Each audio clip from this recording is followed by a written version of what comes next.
Hi, Kathleen. This is Jennifer Bone, the librarian at the Swick Library at the Belleville campus. I got your question about your topic for your interpersonal communication research paper, and so I'm going to show you how to find some articles that will support what you're looking for.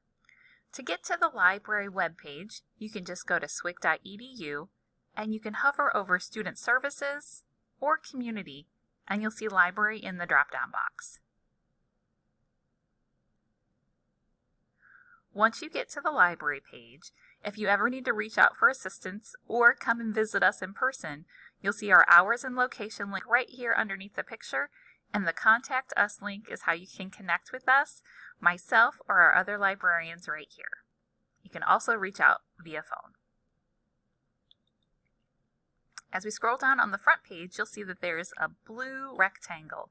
This is what we call our search widget. To find some articles on your topic, you'll see that we have an Articles tab right on the search widget.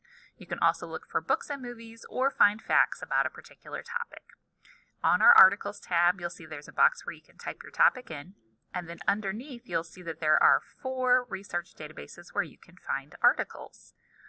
The best database for your question will be in this one called EBSCOhost, and they actually have a collection in there that's focused for the business field. So I'm going to type in the major words from your research question about workplace conflict. I'm going to type in the word workplace. I'm going to put the word and. I'm going to put the word conflict, and again, and resolve. Putting the word and in between the terms allows the database to look for articles that have each of those 3 words.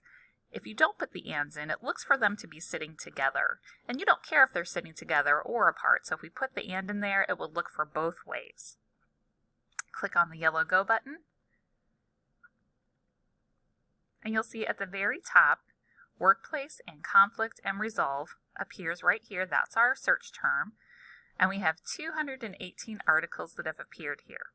Now, as you look at your results screen, you'll see the title is right here, and that's the title of the article. Who wrote it is underneath, and this is going to be the journal or magazine where it was published, along with the date, the volume and issue number, the page number that it was on, and how long it is. This is 4 pages long. If the article is full text in here, you'll see a link to it. Sometimes there's 2 links. And what that means is that there's one, the PDF, that looks exactly how it was when it was published. So you'll see the original pagination is there, and it looks just like you took it to the copy machine. The other one is just the same information, but just placed on the page like it's a web page.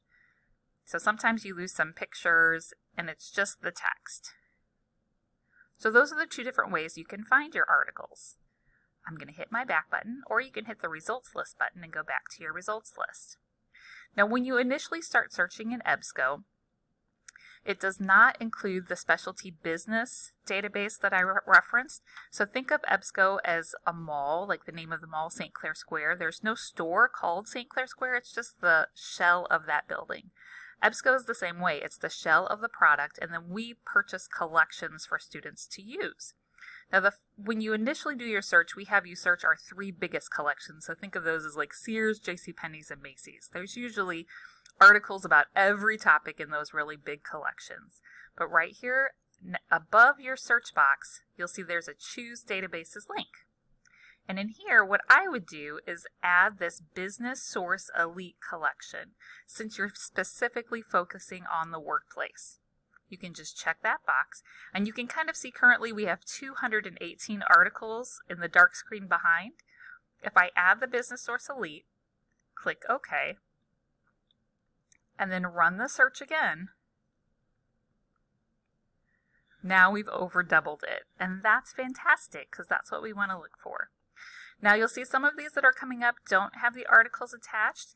If you need or want any of those, you can just email me, and I will either request it from another school or find it out on the dark side of the web. It's one of our superpowers around here.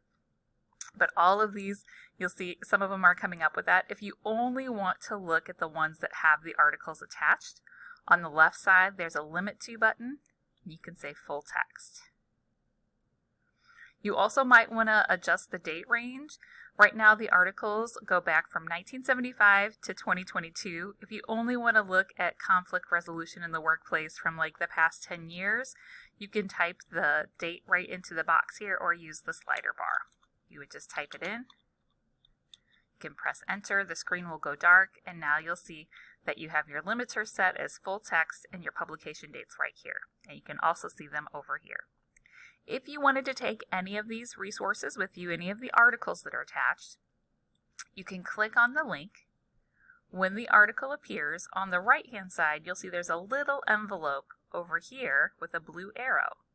You can click email and then type in any email address to send this article to. So you would just do your student email or your Yahoo or Google. And then before you hit send, go over to the right, and this product will write your citation for you. You can just pick out your citation style that you've been asked to use or that you're comfortable with.